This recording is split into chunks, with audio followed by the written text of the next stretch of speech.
Segundo libro de Crónicas, capítulos 24 y 25.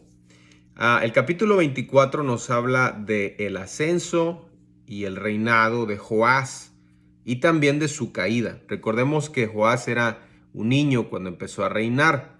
Él reinó 40 años, dice de los versos 1 al 3.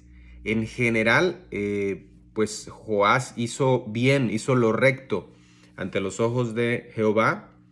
Lamentablemente que lo hizo solo lo bueno durante el tiempo que Joiada, el sacerdote, vivió. Después de que Joiada muere, él se rebela contra Dios. Versos del 4 al 7 se nos dice la necesidad que él tiene de reparar el templo. Esto siempre era una muy buena señal que un rey decidiera atender el templo, porque allí eso representaba la presencia de Dios. Y bueno, eso quería decir que querían poner a Dios en primer lugar y honrarlo en su reino. De los versos 8 al 14 se nos narra que se repara el templo y se reanuda la adoración. Hay un detalle muy interesante donde se le pide, Joás, inspirado por Dios, pide al pueblo que traigan ofrendas, así como Moisés lo había hecho para el tabernáculo. Y dice ahí la Biblia que el pueblo traía día a día y recogían mucho dinero, tanto que les sobró el dinero. Así que podemos ver la generosidad del pueblo, la buena administración, y con este dinero que les sobraba hicieron utensilios para la casa de Jehová. Todo esto nos habla de la consagración, del amor, de la dedicación que tenía Joás por las cosas de Dios. Versos 15 al 16 se nos habla de la muerte de Joiada, el sacerdote, el que lo crió, lo formó, lo cuidó, a Joás, y muere a los 130 años. Imagínense, vivió bastante, era inusual que llegara un sacerdote a esa edad. Sin embargo, vemos cómo Dios lo bendijo por el rol tan importante que vivió en la área espiritual de la nación. De los versos 17 al 19 se nos dice que lamentablemente Joás hace símbolos de acera, sirve a acera y a las imágenes. Joás es influenciado a hacer el mal. Podemos ver a Joás como un hombre débil que se dejó influenciar por los príncipes de Judá cuando ya no tenía su influencia mayor, que era Joiada, el sacerdote. De los versos 20 al 22 se nos dice que Zacarías, el hijo precisamente de Joiada, le da una profecía a Joás para que se arrepienta. Dice, porque por haber dejado a Jehová, él también te abandonará.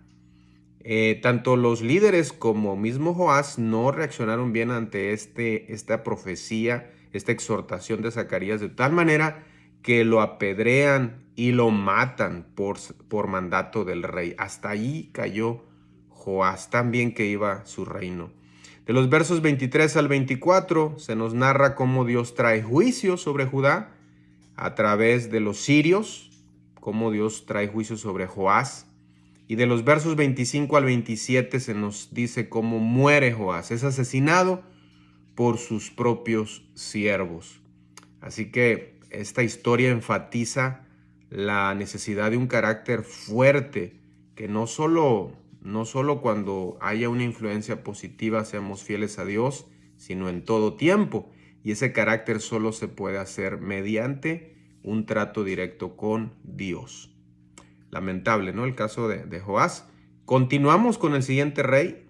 En el capítulo 25 se nos habla ahora de otro rey, hijo de Joás, Amasías. Recordemos que todos estos reyes de Judá, ellos sí siguieron la línea de David, es decir, que un rey, su sucesor era su hijo, y así no perdieron la línea, como en el caso del reino del norte de Israel, donde había una dinastía cada cierta generación.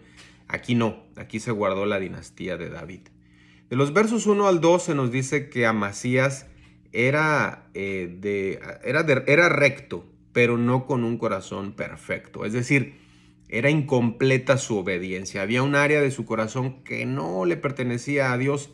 Así hay mucha gente que puede hacer cosas buenas, pero no todo su corazón le pertenece a Dios, ¿no? De los versos 5 al 9 se nos dice que se prepara Amasías para la guerra contra Edom, pero al hacer esto contrata a unos hombres malvados del reino del norte de Israel y les da dinero para que vayan con él a la guerra. Un profeta anónimo, no se nos dice el nombre, advierte al rey Amasías que si sigue con esa alianza, entonces va a caer delante de sus enemigos. Y le dice, porque en Dios está el poder o para ayudar o para derribar. Amasías hace una pregunta: ¿qué pues se hará con los 100 talentos que he dado a estos hombres de Israel? O sea, le está preguntando, me va a costar si los dejo ir, ¿no? Y bueno, el profeta le dice, Jehová puede darte mucho más que esto. Es decir, le salía más barato dejar que ese dinero que había pagado se perdiera a desobedecer a Dios. Versículos del 10 al 13 se nos narra cómo Amasías fue obediente en ese caso y Dios le da la victoria sobre Edom. De los versos 14 al 16 se nos dice que Amasías se vuelve idólatra y arrogante. Su orgulloso éxito contra Edom lo hizo perder de vista que era Dios el que lo bendecía. De los versos 21 al 24, ese orgullo de Amasías lo lleva a pelear contra Israel y es derrotado. Y finalmente, los versos 25 al 28, Amasías es odiado y asesinado por sus propios súbditos. Sus últimos 15 años de su reinado seguramente fueron muy amargos. Él estuvo preso, el rey de Israel lo apresó, después muere el rey de Israel y lo dejan libre, y él fue a refugiarse a una ciudad llamada Laquis. Bueno, pues ahí sus siervos lo encontraron y lo mataron.